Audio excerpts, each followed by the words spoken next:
Now, as a teenager, my next guest was expelled from 2 schools and became involved in gang culture. At 16, he seemed destined for a life of crime, but he managed to turn his life around and has detailed just how in his new book, The Streets versus the Kingdom. And I'm delighted to say Moses Nwanji is joining us now in Sunday Morning Live. Great to see you, Moses. Thank you so much for coming in. Great to be here. So tell us a wee bit about your teenage years and how you ended up in a gang. So yeah, school, I guess it started in secondary school. It was a real, game changer for me. You come in a young year 7 and I was thinking, what can I do to get myself accepted, to find belonging in my school? And so for me, it was like, I need to be cool. Yeah. And in that context, it meant, again, knowing who's who in the area, making money and knowing how to fight.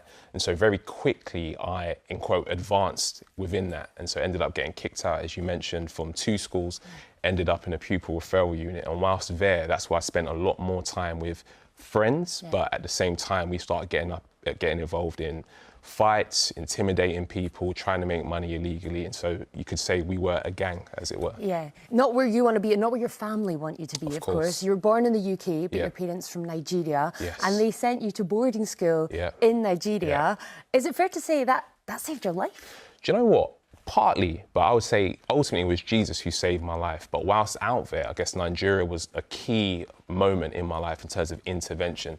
A few things happened. Within the first year of me being there, majority of my friends in London went to jail. So that was a real eye-opener for me.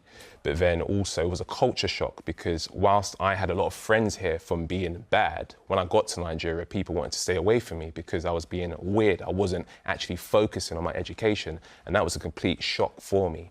But then I guess the third point is I became a Christian and that literally transformed everything for me. So what is your life like now then? How has it changed?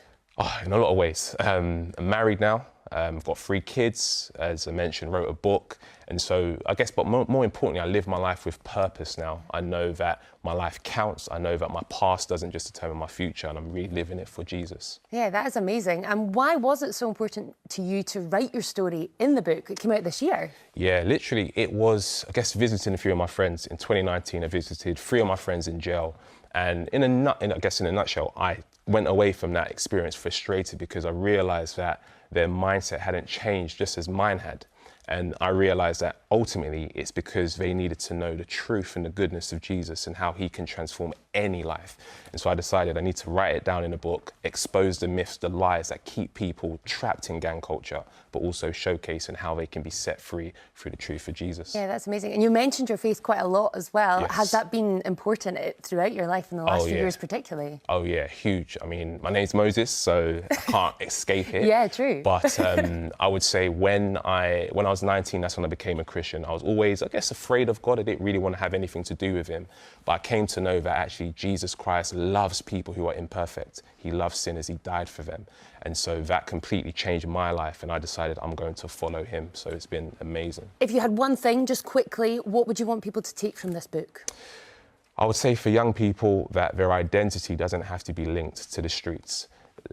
It's a dead end and their lives can be transformed. Their past doesn't have to determine their future and there's a God who loves them and cares for them greatly. Yeah, well, an inspiring book and such an inspiring story. Thank you. Thank you so much for coming in to tell us about it. Thanks. The Streets versus the Kingdom, the book. Make sure we get a hold of it. Thank you very much. Thank you so much.